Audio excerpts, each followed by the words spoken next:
There was a version of me that did everything right on paper and still felt broke at the end of every month. I earned a good income and had almost nothing to show for it. It took me years to see that the problem was never how much I made. It was a short list of money habits I kept repeating because everyone around me did the same thing. So I drew a line. There are 10 things I refuse to do with my money anymore, and the first one alone costs the average saver hundreds of dollars every single year. Some of these will feel obvious the moment I say them, and you will still catch yourself doing them. A few of them are so normal that questioning them feels almost rude. That is exactly why they work on us. The habits that drain you the most are rarely dramatic. They are the ones that blend in, that everyone around you accepts, that feel responsible right up until you run the actual numbers. So let me walk you through the 10 I refuse to repeat and the real math underneath each one. Number 1. I refuse to let my cash sit in a big bank savings account that pays me almost nothing. Let me tell you about Warren. He is 38, he is careful, and for 11 years he kept his entire emergency fund in a savings account at one of the biggest banks in the country. $22,000 sitting there feeling responsible. The problem is the interest rate on that account. It pays 0.01%. On his balance, that comes out to a little over $2 a year, not $200, $2. He was proud of that account, and the whole time it was quietly going backward against inflation. Here is what makes this one sting. The national average savings rate in 2026 is only about 0.38%. But the best high-yield savings accounts right now are paying close to 4% fully insured with the same access to your money. On $10,000, a big traditional bank hands you $1 over an entire year. A top high-yield account on that same $10,000 pays you around $400. Same money, same safety. Nearly $400 of difference for doing absolutely nothing but moving the account. And the reason those big banks can pay you almost nothing is simple. They know most people will never move. They are counting on inertia, on the fact that switching feels like a chore, and they price your loyalty at $1 a year because they can. The online banks paying 4% are competing for you in a way your old branch never has to. When Warren finally moved his fund into an online high-yield account, he started earning more in a single month than his old bank paid him in a decade. That is the part nobody tells you. The gap is not small, and it is not temporary. So I refuse to keep my cash somewhere that treats me like I owe them a favor for holding it. Number 2, I refuse to carry a balance on a credit card. This is the one that traps the most people, and it hides behind the word minimum. The average interest rate on cards that carry a balance in 2026 sits at roughly 22%. Americans now owe more than $1.25 trillion on their credit cards, and in a single year they paid over $250 billion just in interest and fees. That is money that bought them nothing, not a single thing. Think about Tessa. She carried about $6,700 on one card and made the minimum payment every month right on time, feeling like she was handling it. At 22%, that balance was generating close to $1,500 a year in interest alone. When you run the numbers on paying only the minimum, that $6,000 balance takes her close to 8 years to clear, and she ends up paying almost double what she originally spent. She was not reckless, she was current on every payment. Her card was simply built to keep her exactly where she was. The trap is that the minimum payment feels like responsibility while it is actually a leash. The card company is thrilled when you pay the minimum, because that is where their profit lives.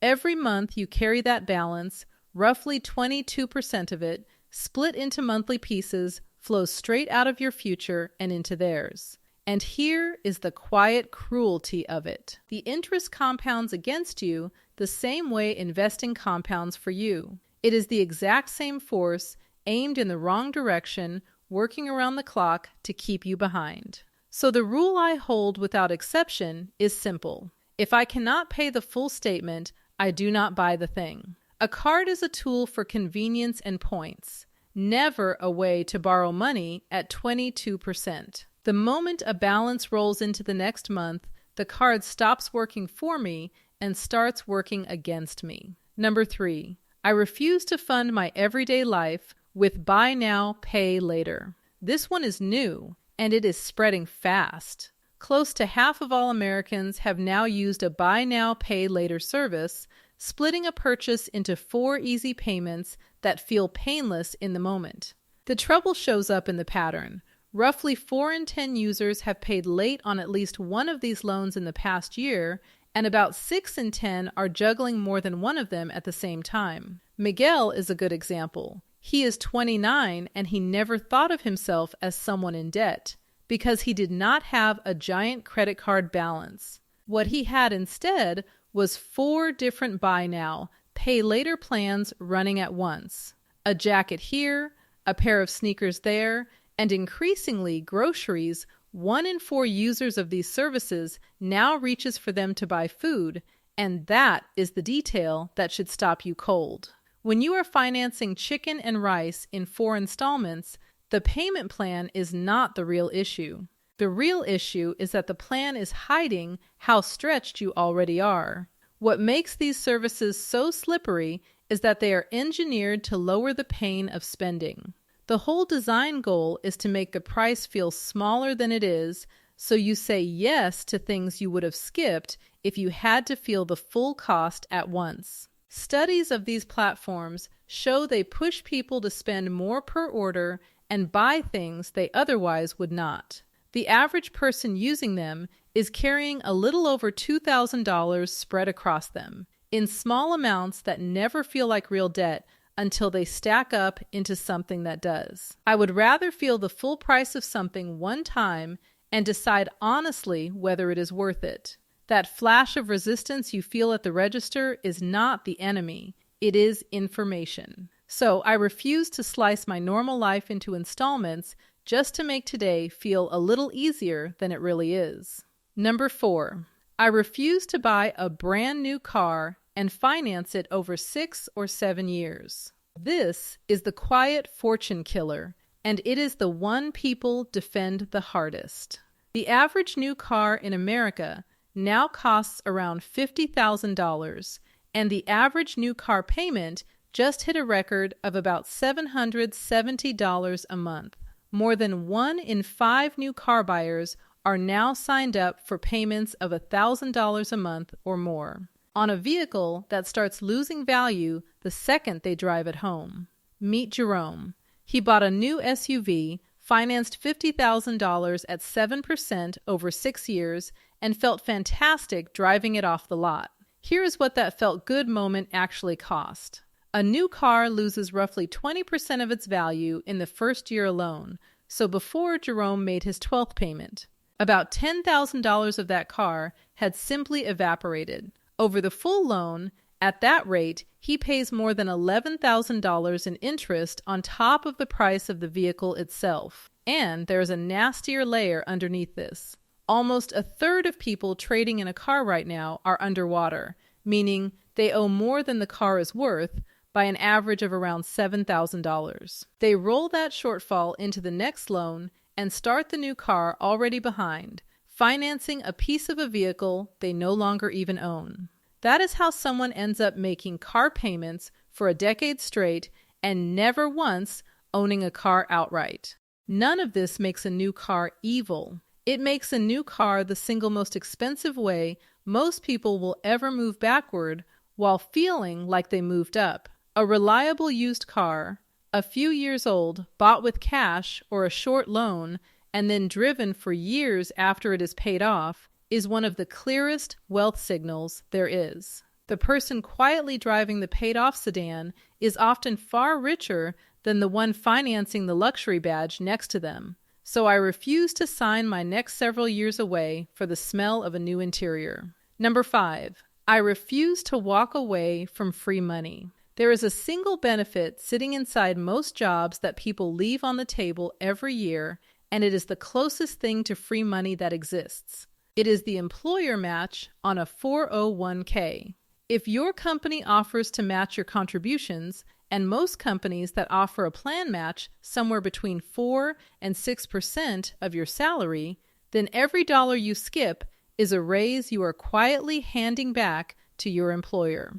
Lucia earns $60,000 a year, and her company matches her contributions dollar for dollar up to the first several percent. By putting in enough to capture the full match, she gets an extra $1,800 to $2,400 a year added to her retirement, money her employer hands over for free on top of her own savings. Now watch what that does over time. That free match alone, invested and left to compound at historical market returns, grows to somewhere north of $200,000 over a 30-year career. None of that is her own contribution. That is only the free part, the money she would have thrown straight in the trash by not showing up for it. Think about how strange this is. If your boss walked over to your desk and offered you a couple $1,000s a year in cash, no strings attached, you would take it instantly. Skipping the match is turning that exact offer down, over and over, just because it is buried inside a form and a menu you never opened. The contribution limit on a 401k in 2026 is $24,500. But you do not need to hit that ceiling to win here. You only need to contribute enough to grab every dollar of the match your company is already offering. Skipping it is the most expensive nothing you will ever do. So I refuse to leave a guaranteed 100% return sitting inside a form I never bothered to fill out. Number 6, I refuse to try to time the market. Everybody wants to buy at the bottom and sell at the top, and almost nobody can do it twice in a row. The stock market has returned about 10% a year on average over the long run, closer to 7% after you account for inflation, and that return is not smooth or predictable. It shows up in bursts, often on a small handful of unpredictable days scattered through years that felt terrifying while you lived through them. Darius learned this the hard way. He pulled his money out during a downturn because it felt safe, promised himself he would jump back in once things calmed down, and then watched from the sidelines as the market rebounded without him. By the time he felt comfortable enough to return, the recovery had already happened. He did not avoid the loss, he locked it in, and then he missed the gain that would have erased it. That is the double punishment almost every market timer eventually walks into. The math that should change how you think about this is quiet but brutal. Someone who simply invests $500 a month and never touches it can end up with close to $1 million over 30 years, purely by staying seated through every scary headline. The people who try to be clever, hopping in and out on gut feeling, usually end up with a fraction of that, because they are almost never out for the crash and in for the bounce. You have to be right twice, and you have to be right at the exact moments when every instinct in your body is screaming the opposite. Time in the market beats timing the market, and it is not close. So I refuse to gamble my future on a guess I have no honest way to win consistently. If these are landing for you, subscribe and stick around, because this next one is the foundation that holds every other rule on the list together. Number 7, I refuse to live without an emergency fund. This is the foundation everything else stands on, and most people are standing on nothing. In 2026, 43% of Americans could not cover a $1,000 emergency out of savings. 1 in 3 would have to borrow the money or go into debt just to handle it. Even among people who do have a fund, the median balance has fallen to around $5,000, which disappears fast when real life shows up. Nina found out exactly what that gap feels like the month her transmission died and her hours got cut in the same week. Without a cushion, a bad week becomes a credit card balance at 22%, which becomes a monthly payment, which becomes the exact trap we already talked about at the start. With a cushion, the same bad week is just an annoying Tuesday you handle and forget. That is the entire difference, and it decides which direction your whole financial life moves after a shock. Here is the mindset shift that matters. The emergency fund does not earn you much, and that is not its job. Its job is to be boring and available, to keep one hard moment from knocking down every other good decision you have made. It is the thing that lets you say no to a bad loan, walk away from a job that is hurting you, and sleep through a rough month. The target most experts point to is 3 to 6 months of your essential expenses, and you keep it in that same high-yield account from the very first rule so it earns something real while it waits. You do not build it overnight. You build it on purpose, a little from every paycheck, until the day life tests you and you get to stay calm instead of scrambling. So I refuse to walk through the world one surprise away from a crisis. Number 8, I refuse to let lifestyle creep eat every raise. This is the reason so many people earn more year after year and never once feel any richer. Every time the income goes up, the spending quietly rises to match it. A bigger paycheck becomes a bigger apartment, a nicer car, a longer list of monthly bills. And the margin that was supposed to change your life gets absorbed before you ever actually see it in your account. The national picture tells the whole story. Americans are saving only about 4.5% of their income right now, well under the long-run average of more than 8%, and a fraction of the roughly 12% that was normal back in the 1970s. We are not earning less than our grandparents did in real terms. We are simply keeping far less of what passes through our hands, because the pressure to upgrade never lets up. Owen felt this one personally. Over 10 years, his salary climbed by tens of thousands of dollars, and his savings barely moved, because each raise arrived attached to a matching upgrade in his lifestyle. When he finally froze his spending at its current level and funneled the next raise straight into investing instead, the difference over time was staggering. Saving 15% of a $60,000 income over 30 years builds past $1 million. Saving only about 4% of that same income builds around $300,000. Same paycheck, same career, a completely different retirement, decided entirely by how much of each raise he allowed himself to keep. The raise is only a raise if it reaches your future. So I refuse to spend my next step up the moment it lands in my checking account. Number 9, I refuse to spend money to look rich for people who are not paying my bills. This is the psychological one, and it might be the most freeing rule on the entire list. So much of what people buy is not actually for themselves. It is a costume worn for coworkers, neighbors, and strangers online who will forget about it within the hour. The designer logo, the upgraded trim, the reservation posted for an audience. It is a performance, and the audience is not chipping in for the cost. Sabrina spent years buying the version of her life that looked good from the outside, and she was quietly miserable and broke underneath all of it. The turning point came when she realized the people she was trying to impress were not thinking about her at all. They were too busy performing for their own audience. Real wealth almost never looks the way the movies sell it.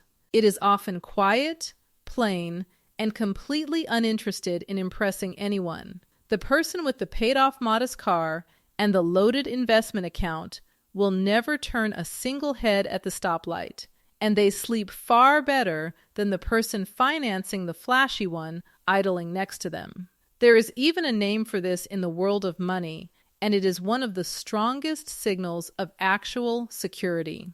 The wealthiest people are frequently the ones you would never pick out of a crowd, because they stopped needing your approval a long time ago. The moment you stop paying to perform, an enormous amount of money quietly frees up for the life you genuinely want instead of the one you were renting for show. So I refuse to fund an image for people who are not invested in my future.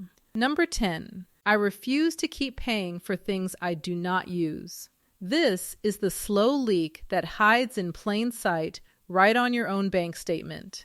The average adult now spends over $100 a month on subscriptions spread across more than 8 different services, and a real chunk of that is money for things they have completely forgotten they are even paying for. More than 4 in 10 people admit they are being charged right now for at least one subscription they no longer use. On average, people waste around $21 a month, which comes out to about $252 a year on services they never open. That number sounds small until you let it compound like everything else on this list. $252 a year, invested instead over 30 years at historical returns, turns into nearly $30,000. That is a real vacation, or a serious dent in a down payment, sitting inside the free trials you forgot to cancel and the app you signed up for once and never touched again. And subscriptions are just the obvious version. The same leak lives in the fees you never question, the plan you have outgrown, and the automatic renewal you keep meaning to look at. The fix costs you 1 honest hour. Go through your statements line by line and ask a single question about every recurring charge. If it disappeared today, would you sign up for it again at full price? If the answer is no, it goes today while you are looking right at it. So I refuse to fund a company out of my own forgetfulness. Those are the 10. And if you look at them all together, not a single one of them is about earning more money. Every one is about refusing to leak what you already have. That is the part that took me the longest to truly understand. You do not need a bigger shovel if you first patch the holes in the bucket you are already carrying. Most people spend their whole lives chasing a higher income while the real problem is quietly draining out the bottom. The reason almost none of us were ever taught any of this is the deeper problem, and it is worth sitting with for a second. Nobody handed you a class on compound interest, or how an employer match actually works, or why a normal savings account can quietly rob you while you feel responsible. That gap is exactly what I walk through in my breakdown of the money lessons schools never taught. And it is the natural next step from everything you just heard. It fills in the foundation that sits underneath all 10 of these rules and makes all 10 fall into place. But before you go anywhere, I want to hear from you. Which of these 10 did you see yourself in the most? Have you already broken up with one of them? And what actually changed when you did? Tell me the single habit you are refusing to repeat from today forward and the real story behind it. Because I read the comments, and the honest ones help more people watching than you would ever guess.